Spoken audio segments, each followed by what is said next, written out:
तीन अंकों वाली ऐसी कितनी संख्याएं हैं जो 7 से विभाजित होगी? 3 अंकों वाली ऐसी कितनी संख्याएं हैं जो 7 से विभाजित होगी?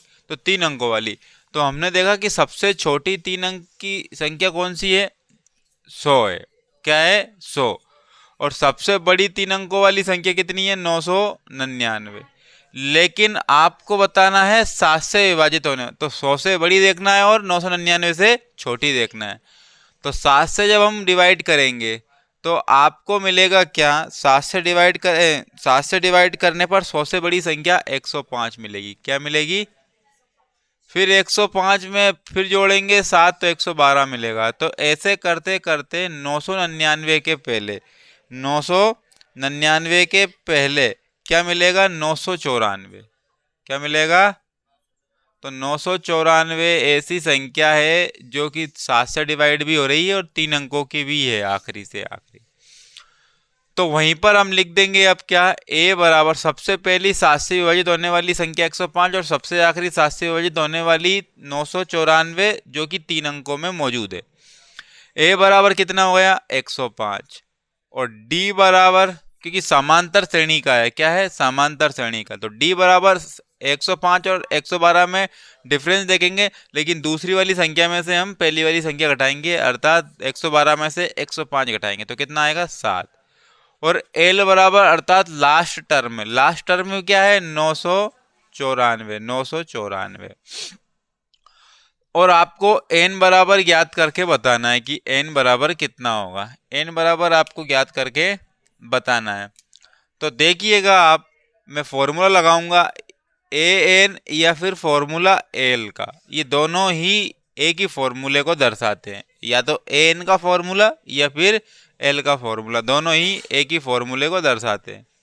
a plus n minus 1 into में d। अब देखिएगा l की वैल्यू कितनी आ गई? 994। a की वैल्यू कितनी है? प्लस में n की वैल्यू तो आपको ज्ञात ही करनी है -1, और d की वैल्यू कितनी है? 7। 994 इक्वल टू 105 प्लस में 7 का इंटू n में करेंगे तो 7n, माइनस 7 का इंटू 1 में करेंगे तो 7। 994 इक्वल टू 105 और 7 को हम जब जोड़ देंगे, देखो घटाएंगे, माइनस का है ना, तो 105 में से जब 7 जाएगा तो कितना बचेगा? 98 बचेगा, प्लस 7 है। जब ये 98 इधर आएगा तो माइनस का हो जाएगा। किसका हो जाएगा? माइनस का 98 और इक्वल टू 7n। जब इसमें से ये माइनस होगा तो 896 आएगा। क्या आएगा? और 7n बचा, तो n इक्वल टू 896 आ गया। और जब ये बराबर के इधर जाएगा तो अपॉन में आ जाएगा। 7 से कैंसिल आउट करेंगे, 7 एकम 7, 1 बच गया, होगा कितने? 19, 7 दूने 14, बच कितने गए? 5, होगा 56, 7 8 56, यानी कि n की वैल्यू कितनी आ गई? n की वैल्यू 128 आ गई। तो हम यहाँ पर लिखेंगे हिंदी में, इस एपी में 3 अंकों वाली 128 संख्याएं होंगी जो किससे विभाजित है? 7 से विभाज्य होगी। 7 से विभाज्य होगी। और जब इतना कर दोगे ना आपको, तो फिर आपका आंसर फाइनली आ जाएगा और आपके नंबर काटने वाले कोई भी नहीं होंगे। तो देखिए इस क्वेश्चन को देखते हैं हम। ये एपी है, 21, 18, 15, ऐसे करते करते हम कहाँ तक पहुंचेंगे? -81 तक पहुंच जाएंगे। तो ये -81 जब तक पहुंचेंगे तो हमें कितनी टर्म देख चुके होंगे? तो -81 कौन सी टर्म पे आएगा, अर्थात n की वैल्यू आपको निकालनी है। तो देखते हैं ए बराबर कितने हैं, पहला पद 21 होगा। उसके बाद डी बराबर 18 में से क्या जाएगा 21, तो माइनस के 3 आएगा। क्या आएगा, क्योंकि दूसरे पद में से पहला पद जाता है। उसके बाद में यहाँ पर एल बराबर कितना दिया है, -81, और आपको एन ज्ञात करना है। क्या ज्ञात करना है, एन ज्ञात करना है। तो फॉर्मूला लगाएंगे, या तो एन का फॉर्मूला लगा दो या एल का फॉर्मूला लगा दो। दोनों के फॉर्मूले क्या हैं, एक ही है, सिर्फ देखने का नजरिया क्या है, अलग है। एल की वैल्यू कितनी है, -81, तो -81। ए की वैल्यू कितनी है, प्लस में। एन की वैल्यू बताइए क्या आपको, नहीं। डी की वैल्यू कितनी है, -3 है। -81, 21 प्लस, देखो 3 का इंटू एन में करेंगे लेकिन माइनस का है, और माइनस और प्लस क्या कहलाएगा, माइनस कहलाएगा। 3n हो गया, माइनस माइनस क्या होगा, प्लस, और 3 एकम 3, -81। 21 और 3 कितने हो गए, माइनस के 3 है, 81। 24 जब इधर आएगा तो माइनस के 3n हो जाएगा। उसके बाद माइनस माइनस प्लस, लेकिन साइन किसका रहेगा, माइनस का, तो कितने हो गए 105 बराबर 3n, तो माइनस से माइनस कैंसिल। तो n बराबर 105 थे, और ये इंटू में था, तो बराबर किधर आएगा, तो अपॉन में चला जाएगा, और कैंसिल आउट होगा तो 35 आएगा। कितना आएगा, तो n बराबर कितना आ गया, 35। अर्थात जब हिंदी लिखेंगे तो ये बोलेंगे इस एपी में -81 का नहीं, -81 या फिर में 35वें पद पर -81 आएगा। जब ये लिख देंगे और यहीं तक क्या हो जाएगा, आपका आंसर हो जाएगा, और यही आपका आंसर सही रहेगा। और इतना अगर आपने कर दिया तो पूरे के पूरे नंबर आपको मिल जाएंगे। देखिए अब इस क्वेश्चन को करते हैं। ये क्वेश्चन बड़ा बेहतरीन क्वेश्चन है और इसको समझने की पूरी कोशिश करेंगे। इस एपी में 31वां पद आपको ज्ञात करना है, जिसमें 11वें पद की वैल्यू 38 दी थी और 16वें पद की वैल्यू 78 दी है। कितनी दी है, 78 के 73। 16वें पद की वैल्यू 73 ही है, ठीक है ना। 16वें पद की वैल्यू कितनी है, 73। तो देखते हैं यहां पर हम कि जब कभी भी हम पद की वैल्यू निकालते हैं, समझ लेना, जब कभी भी हम पद की वैल्यू निकालते हैं तो मान के चलते हैं कि 11वें पद की वैल्यू कितनी है, 38। तो ये 11वें पद की वैल्यू कब निकली, तो 11 में देखो, सबसे पहली बात तो हम क्या करेंगे, ए लिखेंगे। क्या लिखेंगे, ए, प्लस में 11 में से एक कम किया, कितना आया 10, तो 10d हो गया। कितना हो गया। अब ये पूरी वैल्यू किसको डिनोट कर रही है, 11वें पद को। किसको, अब 11वें पद की वैल्यू कितनी है, 38 है, और ये समीकरण क्या बन गई, 1 बन गई। उसी प्रकार से ए प्लस में 16वें पद, 16 में से एक कम करो, 15d।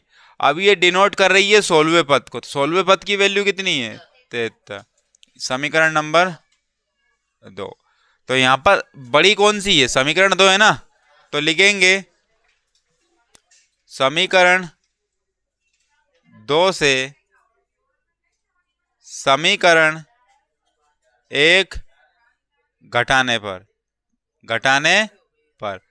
तो क्या लगाओगे आप, माइनस। यहां नहीं लगेगा, लेकिन यहां नहीं लगेगा, क्योंकि समीकरण 1 घटा रहा है ना, समीकरण 1 घटा रहा है। तो देखो एक ए में से ए गया तो कैंसिल हो गया, है ना। अब 15 में से जब 10 जाएगा तो कितना बचेगा, 5 बचेगा, 5d। 73 में से जब 38 जाएगा तो कितने आएंगे, कितने आएंगे 35। तो डी बराबर 35, जब ये 5 है बटे में जाएंगे उधर अपॉन में, तो 5 7 है। डी बराबर कितना आ गया 7 आ गया। डी बराबर 7 आ गया। कौन सा कहाँ है 15? ये हाँ प्लस के ये ना। तो इस 15 में से जब 10 जाएंगे ना तो 5 ही तो बचेंगे, क्योंकि समीकरण 1 को घटा रहे हैं हम। किस समीकरण 1 को घटा रहे हैं ना हम, ये तो सेम टू सेम रहेगी। अब माइनस चिन्ह कहाँ लगेगा इनमें, जब ए में से ये गया तो खत्म। अब 15 में से जब 10 जाएगा तो 10 में माइनस लगाया हमने, क्योंकि समीकरण 1 को घटाया हमने। क्या घटाया? समीकरण 1 को घटाया हमने। तो 15 में से 10 गया तो 5, और 73 में से 38 गया तो 35। तो देखिएगा आप डी का मान समीकरण 1 में रखो या समीकरण 2 में रखो, समीकरण 1 में रखने पर अभी हमें वैल्यू किसकी चाहिए? ए की चाहिए। अभी तो किसकी चाहिए? ए की। तो समीकरण 1 क्या कहता है? ए प्लस 10d बराबर में 38। ए प्लस में 10 और डी की वैल्यू 7 और 38 आ गए। ए प्लस में 70 बराबर 38। तो ए बराबर 38 माइनस के उधर गए तो कितने हो गए? 70। तो ए बराबर, अब 38 में 70 तो जाएगा नहीं, एक काम करते हैं 70 में से 38 को घटाते हैं। तो 70 में से जब 38 जाएगा तो कितना बचेगा? 32। कितना बचेगा? और साइन किसका है? माइनस का, तो माइनस 32। तो ए की वैल्यू कितनी आ गई? माइनस के 32 आ गए। अब हमें ज्ञात करना कौन सा पद? 31वां पद। तो हम करेंगे 31वां पद ज्ञात करेंगे। तो आपको पता है ये ए लिखा प्लस में, 31वां पद ज्ञात करने के लिए बात हो रही है ना। अब 31 में से 1 जाएगा तो क्या बचेगा? 30d बचेगा। तो क्या मुझे बताओ ये 31वें पद को डिनोट कर रहा है? हाँ या ना? अर्थात हम ऐसा बोल सकते हैं कि ए की 31वीं टर्म की वैल्यू ये है। तो ए की वैल्यू कितनी निकाल ली हमने? 32 माइनस 32 प्लस में 30। डी की वैल्यू कितनी थी? 7। तो ए की 31वीं टर्म की वैल्यू आ जाएगी। अब देखिएगा माइनस 32 प्लस में से कितने आ गए? 210। इसका इंटू इसमें किया 210 आ गए ए की 31वीं टर्म की वैल्यू। अब इसमें से ये जाएगा तो कितना बचेगा? अब इसमें से ये जाएगा तो कितना बचेगा? 78। कितना? 78। 178 कितना आएगा? 178। बड़ी वैल्यू प्लस की तो प्लस में ही आएगा। हाँ 100। चलो इसको यहां लिखते जब नहीं दिख रहा है तो, ये भी नहीं दिख रही है, ठीक है इसको हटाते तो इधर आते हैं। कहाँ आते हैं? इधर को। चलो पेन को चेंज करते हैं, यहाँ लिखते हैं, इस बॉक्स में लिखते हैं -32 और प्लस में 3 7 21 210 बराबर ए की 31वीं टर्म। 210 में से जब -32 जाएगा तो क्या बचेगा? देखो बड़ी वैल्यू प्लस की है तो 178 आएगा। क्या आएगा? 178 और ए की 31वीं टर्म की वैल्यू। अतः हम लिख सकते हैं, अतः 31वां पद क्या होगा? 178 होगा। और यही आपका क्या हो जाएगा? आंसर हो जाएगा।